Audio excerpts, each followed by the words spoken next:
What's going on, guys? My name is Mike and we're back playing some Awesomenauts.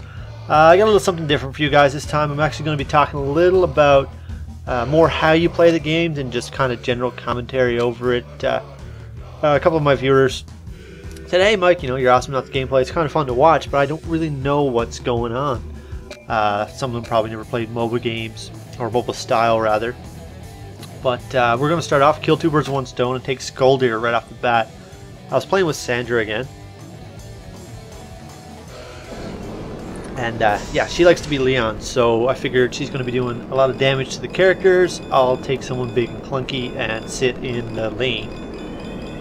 Now what that basically means is that my job is to stop the enemies from attacking our turrets. The end goal of the game being to kill all the turrets and then the final base. So you see I pick up boots right away so I can move around quickly. I get the critical so I can do some damage. And yeah, like I said, so in Awesomenauts, what you're doing is just 3 versus 3. There's 3 main roles for the different character types. There's you know, an assassin type character, kill enemy players. There's a tankier type character. His goal is to kind of sit in the lane, and that's the area I'm sitting in right now, between the turrets, preventing the enemy bots from getting over to our turret because they take less damage from turrets, and the enemy players will be able to actually damage it a little better because the bots are taking less damage. So I'm blocking basically. Now as a tank, what I want to do is I want to stay in the lane as long as possible. Now Skoldir is not the greatest tank. He's actually set up a little more for a damaging type class, but he's big, he's beefy, and he's got a good enough damage output that I can push people away. If you're going for a tank, you're probably better off with Clunk. Reason being, Clunk's health pool is gigantic. It takes forever to push him out or to kill him. And when I say push him out again, I just mean push him out of the lane being the primary battle area. Now on this map, if you take a look at the mini-map in the corner, you can see that there's only one area for the enemy to attack our turret. One lane, we'll say. Whereas once the first turret is down, you can see there's 2 lanes. Most of the maps have 2 lanes right from the beginning. But this one, just one, so that makes it a little easier for me to be playing Skoldir here. And you'll notice a lot of times my solar, that's essentially experience points or money, will start to get a little high, maybe as high as 400 or 500 before I leave, because again, I'm not trying to power up, I'm not trying to kill people, I'm just trying to prevent them from killing us. So yeah, back to what I was saying, your 3 types of classes. You got your assassin type class, Leon, makes a great one, Froggy G. They're generally lower health, higher damage, higher speed. Then you've got your tanky type characters, which are a lot slower, but have ridiculously high health pools and can take damage for days, and sometimes have heals built in. And then you have support classes. They either kind of sit back and do your damage from far, making sure that the tank can keep people out, or help out with the assassin type character in killing. Someone like Coco is a good example of that, because she sits back, she has an electric ball that she can zip across the map through the terrain and just wreck people with it. Yeah, so this game, I'm sitting in the middle here. Oh yeah, right, the 3rd type of class being the support. The other option for support is your healer. You know, Yuri, decent healer. He's got a heal bubble that does a ton of healing once he gets it, but right from the start he can't actually do any healing. You've got to spec into it. Whereas if you take Voltar, he's got healing right from the start. He's probably the strongest healer since they've patched him a bunch of times to make him a bunch stronger. So you'll see here we're trying to get her, right? Because if we can get all of their characters out of the lane, we can launch a full assault on their turret. We've got a good set right now on our team. Because we've got Yuri, we've got a support. We've got me playing a nice tank role. Really haven't got enough health power-ups to be a really, really good tank, but we are playing a tank role. I'm sitting in the lane, I'm staying there, I'm absorbing damage. I'm doing what the tank should do, even if I'm not a perfect tank class. And we've got, yeah, like I said, we've got Yuri supporting. You can see right now he actually went for bombs instead of the healing. He's not actually someone that we were playing with in the same room, so he's just kind of doing his own thing. But the bombs do help because they take down the enemy creeps. Or in this game, bots is what they would be called. Yeah, so you can see they're kind of lacking in the tank department. One's gone off, hide away, and they're having trouble holding us back. Yuri's, giant lasers kind of pushing us back, and Klunk's back, and everyone's pushed out, and now we're back in a little bit of trouble. So, Skoldir, the new character. With him, what I'm finding that works is you want to pick up the critical hit. You want to do that because his main attack is your most damaging attack. Then you want to get, in my opinion, range, because that adds a bunch of range to his fist and makes sure he can deal with people who kind of like to kite him back. You also want to make sure you get Earthquake and Toss later on through the game. Some people like to start with them. I like to start, I probably should have started with Toss for throwing people into the turrets to get, more kills, more solar. Speaking of solar, that's what you use to buy your power-ups. And a lot of MOBA type games have giant, huge lists of items. In Awesomenauts, there's only a few, about 15 per each character, plus 5 that are universal across all characters. And those are just general buffs, buffs to health, buff. You can pick, like, there's a piggy bank there, it'll give you 150 up front solar, it gets you started a little faster. There's power pills, give you health. There's boots to make you run faster, jump higher. So yeah, you can see here now. We've got them pushed out. 3 of us kind of come together, and we push their turret. Now I'm like, alright, you guys got this. There's a good chance for me to get out and heal, because the lane is secure, and being the tank, that's my job. But since it's secure, I can get out of there. And Yuri coming in, and off goes our assassin, and sorted. And that's exactly why. Third person being an assassin type character, again, hunts down enemy players, is helpful. You could just have all 3 characters stay in the lane and that would work, but with this we kind of pick off the outliers and I just support the lane.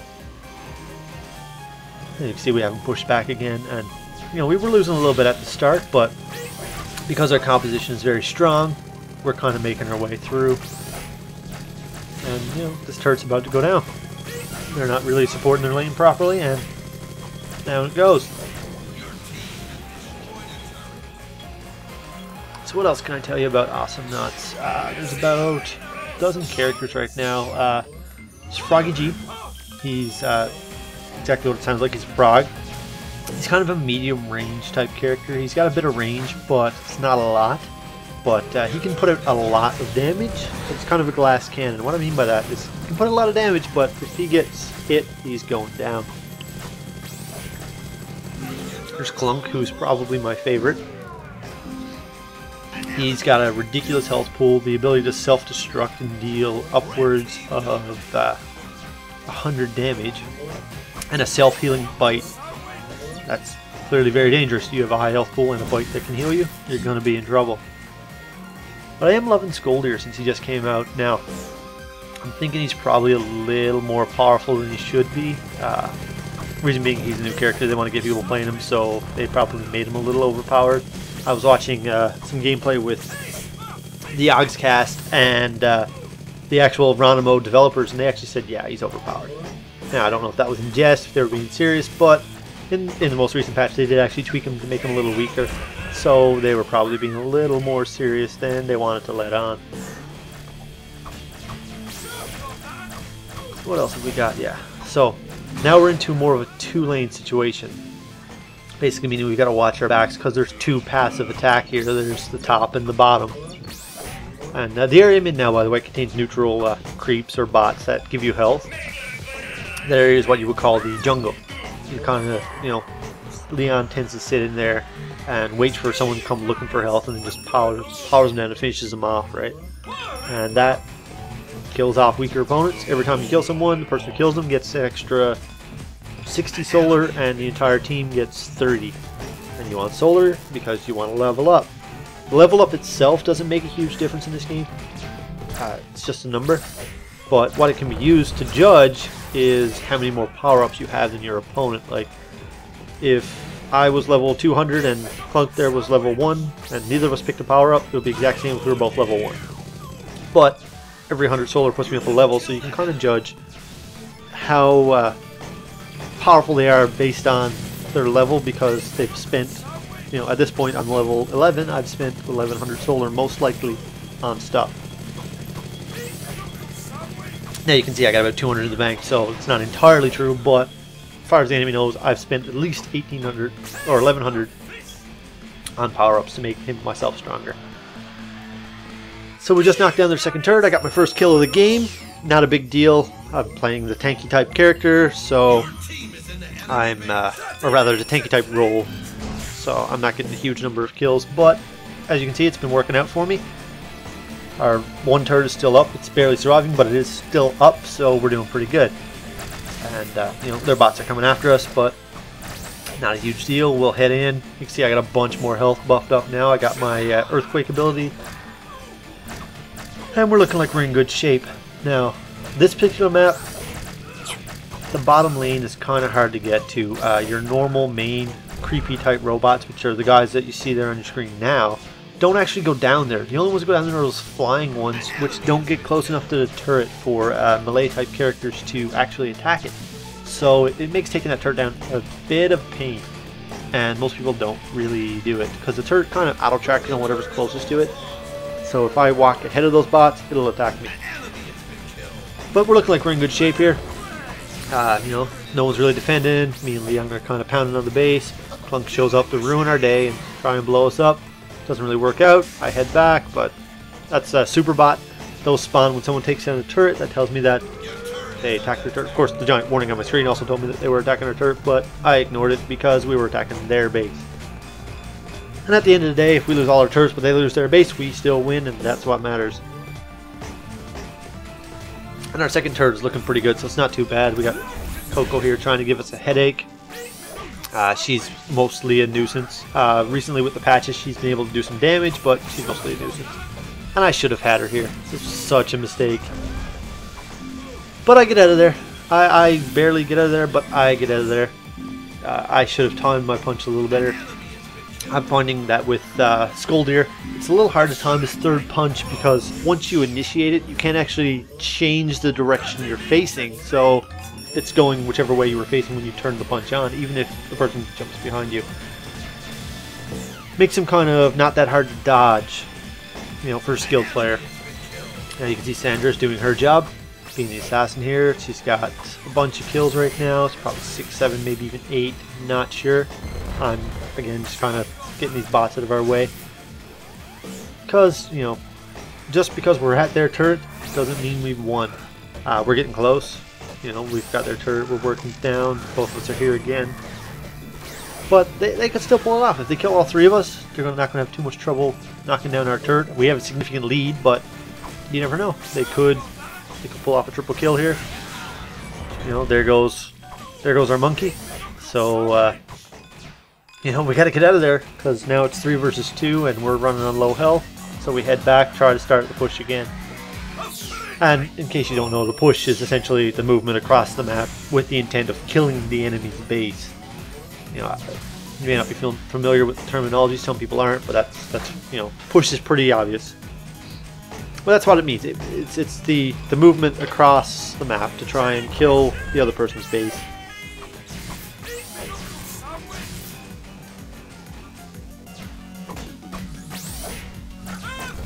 So yeah, Skoldir is actually voiced by one of the members of the Oxcast who have a pretty funny channel, if you ask me. Now there's this throw ability. I don't know why I used it on the bot. That doesn't make sense, but at this point we're in the lead. I don't really care, I'm just having a little fun. I think this was only with my second or third match with Skoldir, so you know, I'm not really used to playing him at this point. I've gotten a little better, gotten a little stronger with him, but at the point in the game here, it's like, yeah, I'm not really sure what I'm doing. You know, I picked him as a tank. He's clearly more of a damaging type character. You know, his health's not that high. You just see it just melting away as I get hit. But we got me and Yuri trying to take on Yuri and Clunk, and not looking too bad. You know, we're hitting them pretty good here. You can see me punching at nothing. It's silly, but given that his third attack is the one you really want to be doing to people, because it hits for 25 or 50 if it crits, yeah, that's why I'm just punching at the air. Yeah. Alright, you guys. So this game's coming up to an end pretty soon. So I gotta ask, what are you guys thinking? You guys liking the Awesomenauts? I really like playing it. I like getting gameplays for you guys. I like talking about the game. It's a great, really fun game. It's fairly competitive. There are some balance issues, but they are being tweaked out pretty rapidly. It's obvious that Ronimo cares about their game. So that's a key thing here. You can see me jumping around at the turret trying to get the health power-ups. Now we've got our team fight here. 3 on 3. See if we can take him down. See him trying to blow up. He gets me. And I get him right back. You know, he didn't kill me, but I killed him. So now there goes that guy. And that's my second kill of the game. Not bad. As a tank, you don't really get as many. I've had 11 or 12 kills in one game with Skoldir so far. But when you're tanking, you're not really focusing on killing. I am at that point because we're trying to get them dead so we can finish off their solar drill. That's their base in this game. It's called a solar drill. So that they can, I guess, drill more solar. The whole premise of the game is that solar is the most valuable resource in the entire game, or entire world, and these teams of people called Awesomenauts are fighting each other for planetary control of the solar. Kind of silly, kind of a Saturday morning cartoon type idea, but the game's still fun, so that's all that really matters. So yeah, their drill is about half dead there. And we got another little team fight. Not exploding me this time, but there he goes. So, now we've got him dead again. I'm heading out of there. But we're getting close, we're getting close. You can tell their drill's getting down, they're starting to panic, they're not coming to their base, they're sitting back for all three of them to defend. We're looking pretty good. Yeah, there we go. Sandra's taking her down. And waiting to see if anyone is there. Here comes Mr. Yuri. I think we just go for it here. Yeah, there we go. And that's how you win. You take down their drill. Alright guys. My name has been Mike, or LostPixel. Thank you guys for watching. And see you guys next time. Bye.